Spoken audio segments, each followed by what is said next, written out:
तर या ठिकाणी प्रश्न क्रमांक पहिला आहे, कालिकत हे बंदर खालीलपैकी कोणत्या राज्यामधले बंदर आहे? कालिकत हे बंदर खालीलपैकी कोणत्या राज्यामधले बंदर आहे? तर या ठिकाणी ऑप्शन क्रमांक 3, कालिकत हे बंदर केरळ राज्य या ठिकाणी योग्य आन्सर होईल. प्रश्न क्रमांक दुसरा, ईस्ट इंडिया कंपनीची स्थापना खालीलपैकी केव्हा झाली होती? ईस्ट इंडिया या कंपनीची स्थापना खालीलपैकी केव्हा झालेली आहे? तर या ठिकाणी ऑप्शन क्रमांक 2, ईस्ट इंडिया कंपनीची स्थापना 31 डिसेंबर 1600 या ठिकाणी योग्य आन्सर होईल. प्रश्न क्रमांक तिसरा, बक्सारची लढाई खालीलपैकी कोणत्या वर्षी झाली होती? बक्सारची लढाई खालीलपैकी कोणत्या वर्षी झाली होती? तर या ठिकाणी ऑप्शन क्रमांक 3, सन 1764 या ठिकाणी योग्य आन्सर होईल. प्रश्न क्रमांक चौथा, सन 1793 मध्ये बंगाल प्रांतामध्ये कायमदाराही पद्धत खालीलपैकी कोणी लागू केली होती? सन 1793 बंगाल प्रांतामध्ये कायमदाराही पद्धत खालीलपैकी कोणी लागू केली होती? या ठिकाणी ऑप्शन क्रमांक 3, कायमदाराही पद्धत लॉर्ड कॉर्नवॉलिस या ठिकाणी योग्य आन्सर होईल. प्रश्न क्रमांक 5वा, वसईचा तह खालीलपैकी कोणत्या वर्षी झाला होता? वसईचा तह हा खालीलपैकी कोणत्या वर्षी झालेला तह आहे? तर या ठिकाणी ऑप्शन क्रमांक 2, वसईचा तह सन 1802 या ठिकाणी योग्य आन्सर होईल. प्रश्न क्रमांक 6वा, राजाराम मोहन राय यांच्या सहकार्याने सती प्रतिबंधक हा कायदा खालीलपैकी कोणत्या वर्षी संमत केला होता? राजाराम मोहन राय यांच्या सहकार्याने सती प्रतिबंधक हा कायदा खालीलपैकी कोणत्या वर्षी संमत केला होता? तर या ठिकाणी ऑप्शन क्रमांक 4, सन 1829 या ठिकाणी योग्य आन्सर होईल. प्रश्न क्रमांक 8वा, गावामधून गोळा केलेला जमीन महसुलामध्ये खालीलपैकी किती टक्के वाटा हा ग्रामपंचायतींना मिळतो? गावामधून गोळा केलेल्या जमीन महसुलामध्ये ग्रामपंचायतींना एकूण किती टक्के वाटा मिळतो? या ठिकाणी ऑप्शन क्रमांक 4, 30% वाटा या ठिकाणी योग्य आन्सर होईल. मध्य प्रदेशामध्ये स्थलांतरित शेतीला खालीलपैकी कोणत्या नावाने मध्य प्रदेशामधली स्थलांतरित शेती खालीलपैकी कोणत्या नावाने ओळखली जाते?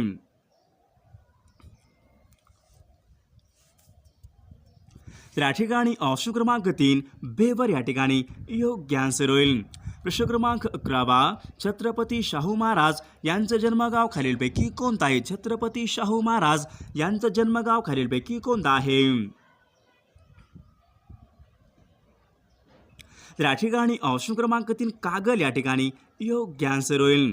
प्रश्न क्रमांक 12वा, बॅरिस्टर श्यामजी कृष्ण वर्मा यांनी खालीलपैकी कोणत्या ठिकाणी इंडिया हाऊसची स्थापना केली होती? बॅरिस्टर श्यामजी कृष्ण वर्मा यांनी खालीलपैकी कोणत्या ठिकाणी इंडिया हाऊसची स्थापना ही केली होती?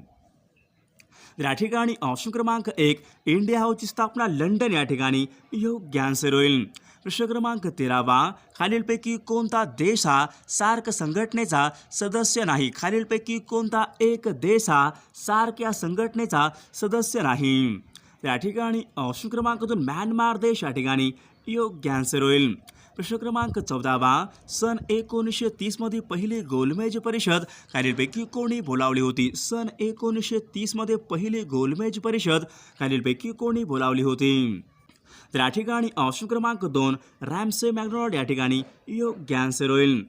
प्रश्न क्रमांक 15वा, महात्मा ज्योतिबा फुले यांनी खालीलपैकी कोणते वृत्तपत्र हे सुरू केले होते? महात्मा ज्योतिबा फुले यांनी खालीलपैकी कोणते वृत्तपत्र हे सुरू केले होते? या ठिकाणी ऑप्शन क्रमांक 3, दीनबंधू वृत्तपत्र या ठिकाणी योग्य आन्सर होईल. ऑप्शन क्रमांक 19, संपूर्ण स्वराज्याची मागणी राष्ट्रीय सभेच्या खालीलपैकी कोणत्या अधिवेशनामध्ये करण्यात आली होती? संपूर्ण स्वराज्याची मागणी राष्ट्रीय सभेच्या खालीलपैकी कोणत्या अधिवेशनामध्ये करण्यात आली होती? या ठिकाणी ऑप्शन क्रमांक 2, लाहोर अधिवेशन सन 1929 या ठिकाणी योग्य आन्सर होईल. प्रश्न क्रमांक 20, भारत आणि पाकिस्तान यांच्यामध्ये सिमला करार खालीलपैकी कोणत्या वर्षी झाला होता? भारत आणि पाकिस्तान यांच्यामध्ये सिमला करार हा खालीलपैकी कोणत्या वर्षी झाला होता?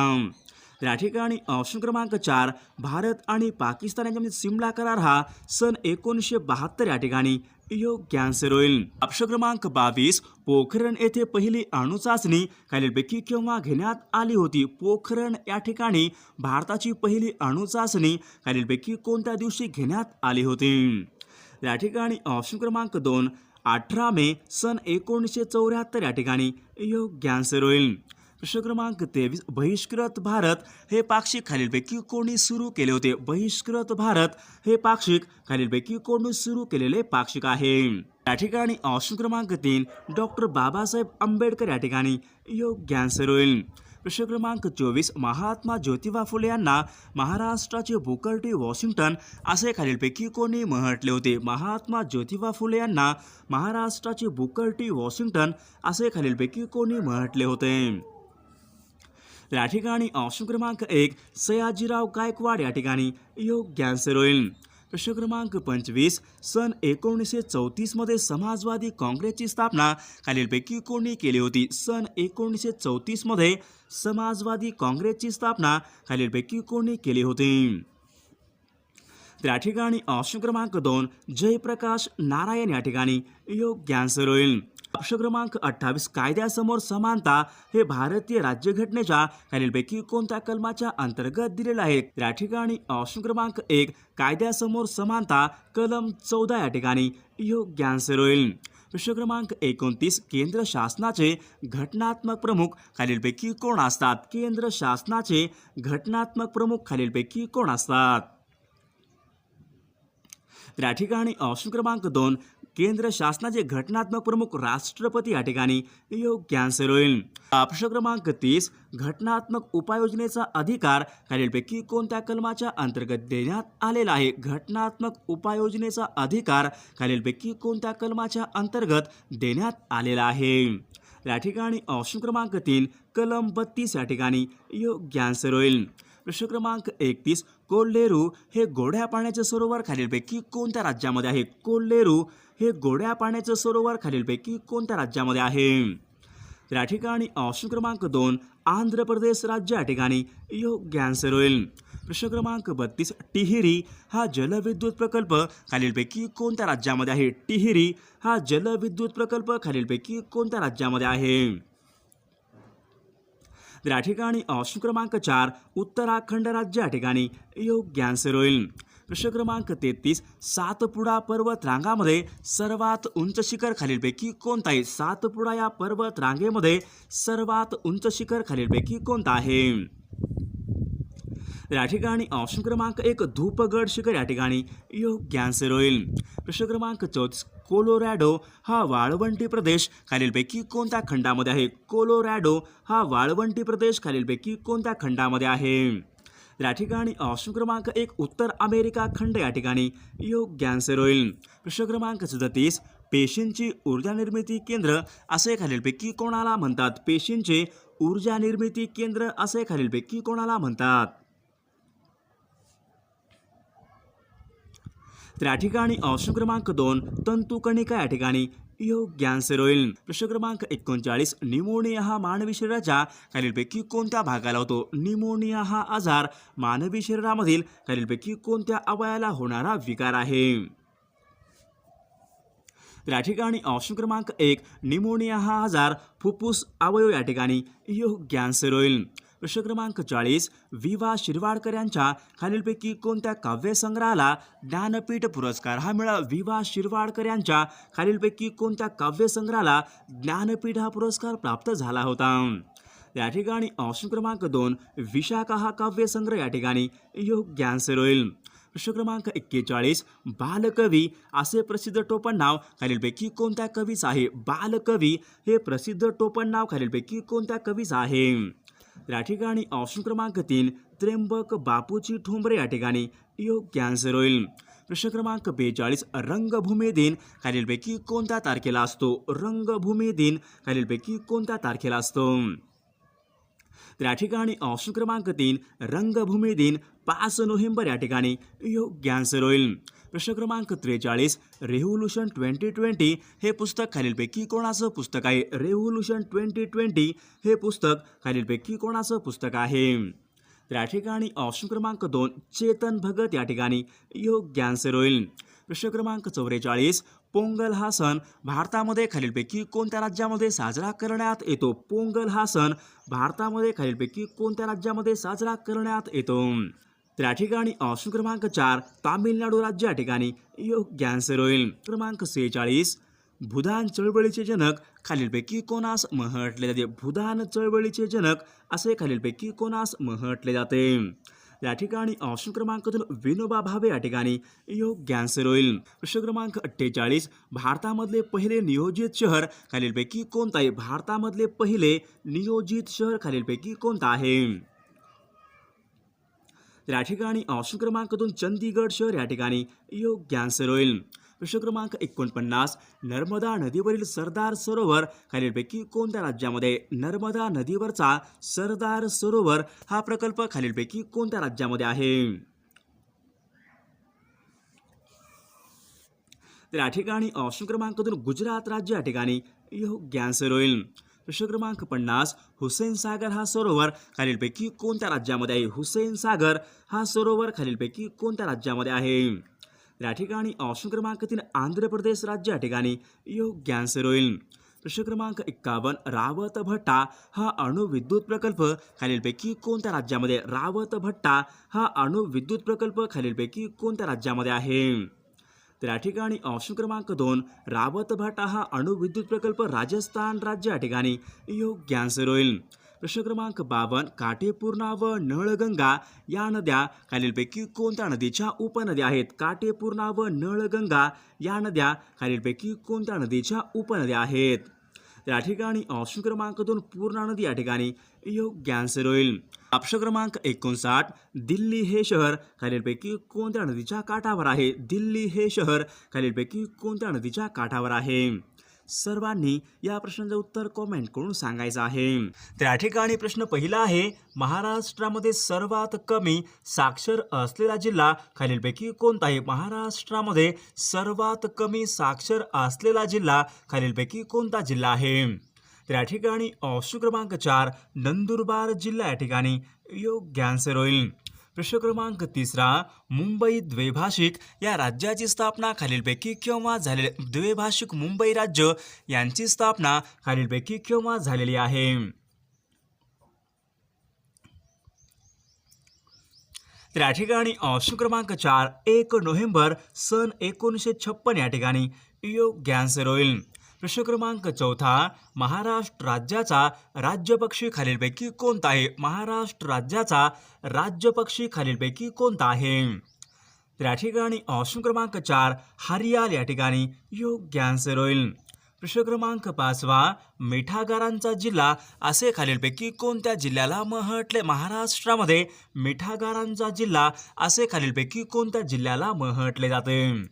या ठिकाणी ऑप्शन क्रमांक 2 रायगड जिल्हा या ठिकाणी योग्य आन्सर होईल. प्रश्न क्रमांक 7 मकरंदगड हे महाराष्ट्रामधले महत्त्वाचे शिखर खालीलपैकी कोणत्या जिल्ह्यामध्ये आहे? मकरंदगड हे महाराष्ट्रामधले महत्त्वाचे शिखर खालीलपैकी कोणत्या जिल्ह्यामध्ये आहे? तर या ठिकाणी ऑप्शन क्रमांक 3 सातारा जिल्हा या ठिकाणी योग्य आन्सर होईल. प्रश्न क्रमांक 8 कृष्णा या नदीची उपनदी खालीलपैकी कोणती आहे? कृष्णा या नदीची उपनदी खालीलपैकी कोणती आहे? तर या ठिकाणी ऑप्शन क्रमांक 2 भीमा नदी या ठिकाणी योग्य आन्सर होईल. प्रश्न क्रमांक 9 कोल्हापूर ते पणजी यांच्या दरम्यान खालीलपैकी कोणता घाट लागतो? कोल्हापूर ते पणजी यांच्या दरम्यान खालीलपैकी कोणता घाट लागतो? तर या ठिकाणी ऑप्शन क्रमांक 3 फोंडा घाट या ठिकाणी योग्य आन्सर होईल. ऑप्शन क्रमांक 11 सागरेश्वर हे हरणांसाठी प्रसिद्ध असलेले अभयारण्य खालीलपैकी कोणत्या जिल्ह्यामध्ये आहे? सागरेश्वर हे हरणांसाठी प्रसिद्ध असलेले अभयारण्य खालीलपैकी कोणत्या जिल्ह्यामध्ये आहे? या ठिकाणी ऑप्शन क्रमांक 4 सांगली जिल्हा या ठिकाणी योग्य आन्सर होईल. प्रश्न क्रमांक 13 संरक्षण साहित्य निर्मिती केंद्र जवाहरनगर खालीलपैकी कोणत्या जिल्ह्यामध्ये आहे? संरक्षण साहित्य निर्मिती केंद्र जवाहरनगर खालीलपैकी कोणत्या जिल्ह्यामध्ये आहे? या ठिकाणी ऑप्शन क्रमांक 3 भंडारा जिल्हा या ठिकाणी योग्य आन्सर होईल. प्रश्न क्रमांक 14 महाराष्ट्राला लागून एकूण किती राज्यांच्या सीमा आहेत? महाराष्ट्राला लागून एकूण किती राज्यांच्या सीमा आहेत? तर या ठिकाणी ऑप्शन क्रमांक 2 एकूण 6 राज्यांच्या सीमा या ठिकाणी योग्य आन्सर होईल. प्रश्न क्रमांक 16 गणपतीपुळे हे समुद्र किनाऱ्यावरचे निसर्गरम्य स्थान खालीलपैकी कोणत्या जिल्ह्यामध्ये आहे? गणपतीपुळे हे समुद्र किनाऱ्यावरचे निसर्गरम्य स्थान खालीलपैकी कोणत्या जिल्ह्यामध्ये आहे? तर या ठिकाणी ऑप्शन क्रमांक 2 रत्नागिरी जिल्हा या ठिकाणी योग्य आन्सर होईल. प्रश्न क्रमांक 17 धुळे हे शहर खालीलपैकी कोणत्या नदीच्या काठावर आहे? धुळे हे शहर खालीलपैकी कोणत्या नदीच्या काठावर आहे? तर या ठिकाणी ऑप्शन क्रमांक 4 पांझरा नदी या ठिकाणी योग्य आन्सर होईल. प्रश्न क्रमांक 18 विल्सन हा बंधारा खालीलपैकी कोणत्या नदीवरचा बंधारा आहे? विल्सन हा बंधारा महाराष्ट्रामध्ये खालीलपैकी कोणत्या नदीवरचा बंधारा आहे? तर या ठिकाणी ऑप्शन क्रमांक 4 विल्सन बंधारा प्रवरा नदी या ठिकाणी योग्य आन्सर होईल. प्रश्न क्रमांक 20 पंढरपूर येथे अर्धवर्तुळाकार चंद्रासारखा आकार धारण करणाऱ्या कोणत्या नदीला चंद्रभागा नदी म्हणून असे ओळखले जाते? तर या ठिकाणी ऑप्शन क्रमांक 3 चंद्रभागा नदी म्हणजेच ऑप्शन क्रमांक 3 भीमा नदी या ठिकाणी योग्य आन्सर होईल. प्रश्न क्रमांक 21 सूर्यग्रहण नेहमी खालीलपैकी कोणत्या दिवशी होते? सूर्यग्रहण नेहमी खालीलपैकी कोणत्या दिवशी होते? तर या ठिकाणी ऑप्शन क्रमांक 2 सूर्यग्रहण नेहमी अमावस्येला या ठिकाणी योग्य आन्सर होईल. प्रश्न क्रमांक 22 महाराष्ट्रामधील खालीलपैकी कोणत्या जिल्ह्यामध्ये तेलबियांचे सर्वात जास्त उत्पादन होते? महाराष्ट्रामध्ये खालीलपैकी कोणत्या जिल्ह्यामध्ये तेलबियांचे सर्वात जास्त उत्पादन होते? या ठिकाणी ऑप्शन क्रमांक 3 जळगाव जिल्हा या ठिकाणी योग्य आन्सर होईल.